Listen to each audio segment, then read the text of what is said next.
Se le era inventate tutte per pagare il meno possibile di tasse nel triennio 2012-2014, ora però un imprenditore conciario di 36 anni di Chiampo dovrà restituire al fisco oltre 671 mila euro per dichiarazioni dei redditi infedeli. La Guardia di Finanza di Vicenza ha l'ordine da parte del Tribunale di sequestrargli beni e valori per l'importo delle tasse non versate.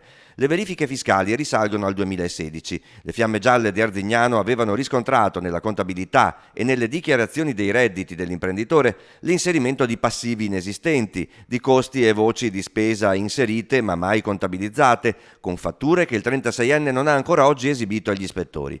L'imprenditore conciario avrebbe anche ritoccato al ribasso i suoi ricavi.